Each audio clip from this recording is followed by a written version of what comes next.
नमस्कार दोस्तों, कैसे हैं आप सब लोग। मैं अंशुल शर्मा स्वागत करता हूं आपका आपके अपने प्यारे से चैनल ब्रेन एक एजुकेशन केमिस्ट्री में। सो गाइस, वीडियो को प्लीज़ लाइक कर दिया करें, उसको शेयर कर दिया करें और चैनल को सब्सक्राइब भी कर देना, ठीक है ना। क्योंकि उससे थोड़ा और मेहनत करने का मन करता है और जल्दी वीडियो बनाने का मन करता है। ऐसा लगता है ना कि हाँ, हमें कुछ मिल रहा है सब्सक्राइब करने से, हाँ अटेंशन मिल रहा है, इस टाइप से, ठीक है ना। बाकी और कोई मोटिव है नहीं।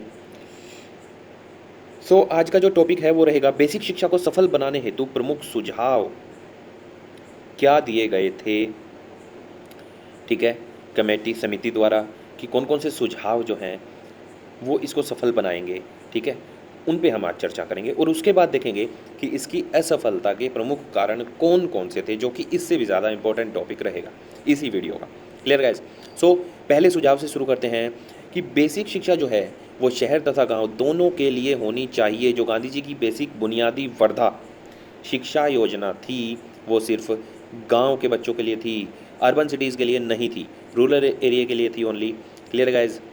सो उनका मानना ये था कि अगर ऐसा होगा तो लोग इसे समझेंगे निम्न कोटि की, कह रहे गाँव वाँव के लिए, लोगों के लिए है, गोबर ओबर वाली, है ना, इसी टाइप से, ठीक है। और शहर के लिए है नहीं है, सो इसको निम्न कोटि की वो समझेंगे।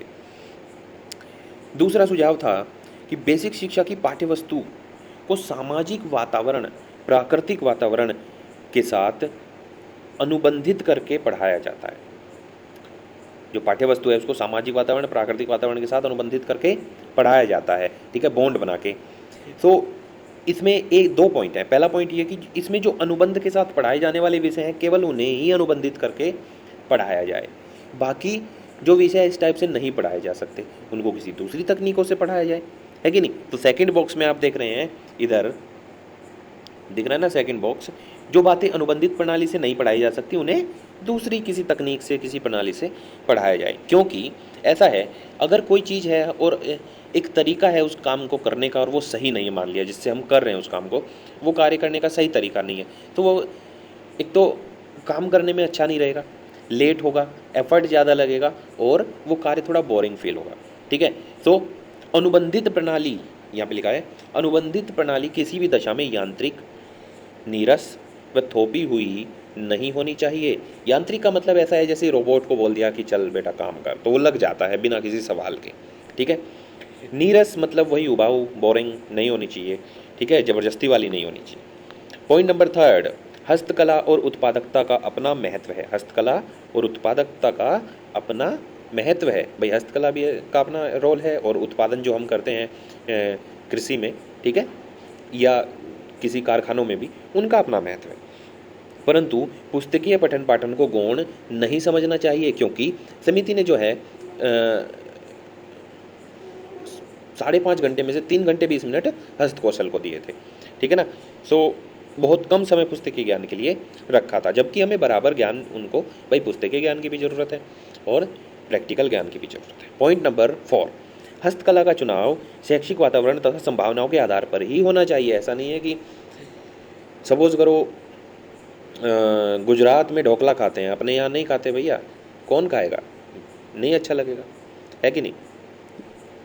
एक एग्जाम्पल दिया है, हो सकता है अच्छा लग जाए लोगों को, ये मैं नहीं कह रहा, बट एक कहने का मतलब ये है कि जो चीज़ प्रचलन में यहाँ पे नहीं है इस स्थान पर, ठीक है, और हम उस यहाँ पे उस चीज़ का उत्पादन कर रहे हैं, तो हमें उसको बहुत दूर जाके कहीं बेचना पड़ेगा, ठीक है ना। तो हस्तकला का चुनाव उस टाइप से हो कि जो आसपास के एरिया में ही बिक जाए आराम से, क्योंकि हमें क्या है ना, व्यय खर्चा चलाना था ना, तो उसी दृष्टि से देखना पड़ेगा, ठीक है। और ये कह रही कि कताई बुनाई एक कला है, तो केवल कताई बुनाई ही एक कला नहीं है, और भी बहुत सारी कलाएँ हैं भैया, ठीक है। तो सबको जो है समान अवसर मिलने चाहिए।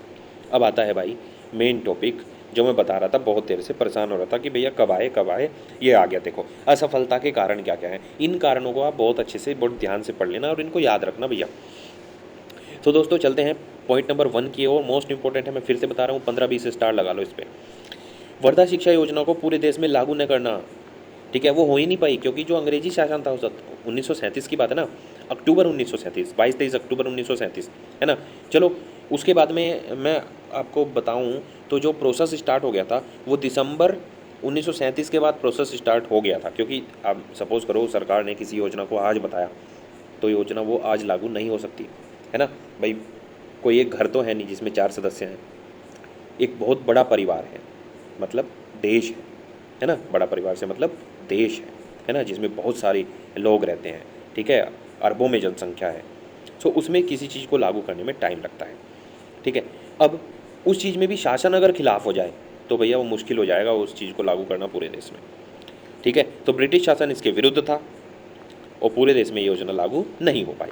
सेकंड जो मेन पॉइंट रहा है, मैं अभी नेक्स्ट वीडियो में सार्जेंट रिपोर्ट अलग से एक वीडियो बनाऊंगा। सार्जेंट रिपोर्ट 1944 में आई थी, ठीक है।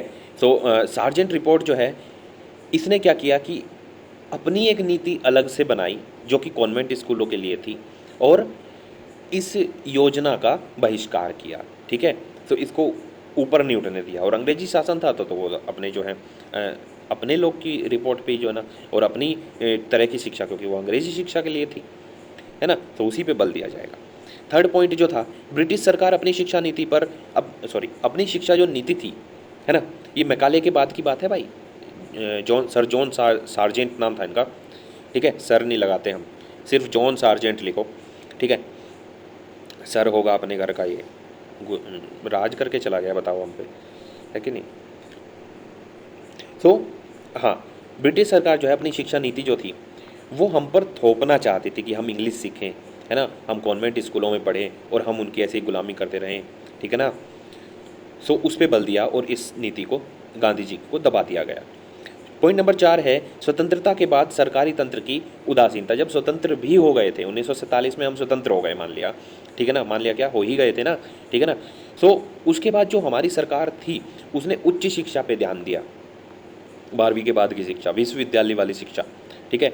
इस जो प्राइमरी शिक्षा है इस पे ध्यान नहीं दिया गया। उसके बाद में बेसिक शिक्षा आयोग का न होना, भाई बेसिक शिक्षा का आयोग उस वक्त नहीं था, ठीक है, इसलिए इसके लिए कोई आवाज़ उठाने वाला नहीं था, ठीक है, तो इसलिए फेल हो गई। देश में प्राथमिक शिक्षा की दयनीय स्थिति का होना, पहले से ही ये जीर्ण शीर्ण अवस्था में थी, ठीक है, कोई पढ़ा नहीं रहा था, सब लेबर कास्ट वाले हो गए थे। क्लियर गाइस, क्योंकि कॉन्वेंट स्कूलों में गरीब और मध्यम वर्ग जा नहीं सकता था, तो वो क्या करते थे भैया कि बच्चा पैदा हुआ, बड़ा हो रहा है, कोई भी काम अपना ऐसे ही कर रहा है, खेती बाड़ी जो भी करना है इसको, ठीक है ना। तो शिक्षा जो है, प्राथमिक शिक्षा पे कोई अभिभावक भी ध्यान नहीं दे रहा था, क्योंकि वो भी अनपढ़ थे, तो उनको इसकी महत्ता का भी नहीं पता था। बहुत सारे लोगों को आर्थिक समस्याएं थी, ठीक है कि नहीं, तो इसलिए ये शिक्षा वैसे भी लागू नहीं हो पाई। नेक्स्ट चलते हैं हम पॉइंट नंबर 7, धनी वर्ग का अपने बच्चों को इन स्कूलों में न भेजना। वो चाहते थे कि हमारे धनी वर्ग वाले लोग चाहते थे कि हमारे बच्चे कॉन्वेंट स्कूलों में जाएं, इंग्लिश सीखें और एक अच्छा जीवन यापन करें, ठीक है। यहाँ कहाँ मिट्टी विट्टी के घड़े बना रहे हैं लोग, ठीक है, तो वो इसको समझते थे कि बेकार है, ये हमारे बच्चा है, मेहनत थोड़ी करेगा, इस टाइप से। पॉइंट नंबर 8, प्रशिक्षित अध्यापकों का अभाव। उतने अध्यापक भी नहीं थे, ठीक है ना, अध्यापक भी नहीं थे उतने प्रशिक्षित, ठीक है। उसके बाद प्रावधान किया गया, जब ये शिक्षा नीति आई तो उसमें प्रावधान किया गया, तो जो अध्यापक हैं पहले से ही उनको भैया 1 साल इसका प्रशिक्षण लेना पड़ेगा, और जो अध्यापक अभी अभी बने हैं जिनको कोई एक्सपीरियंस नहीं है उनको 3 साल इसका प्रशिक्षण लेना पड़ेगा, ठीक है। ये नियम यहाँ पे पारित हो गया था। अब पॉइंट नंबर 9, विद्यालयों में समुचित भवन व अन्य सामग्री का अभाव।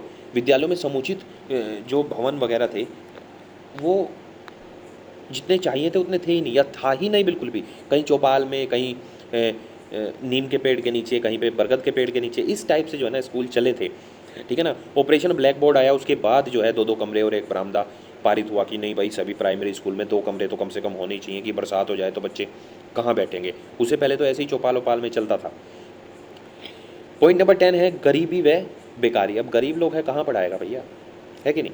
वो सोचेगा कि पैसा खाने के लिए रोटी कहीं से मिल जाए, है ना, पढ़ाई के लिए तो उससे बेहतर है कि पढ़ाई के पैसे से जो है ना हम खाना वाना खाएंगे एक टाइम का।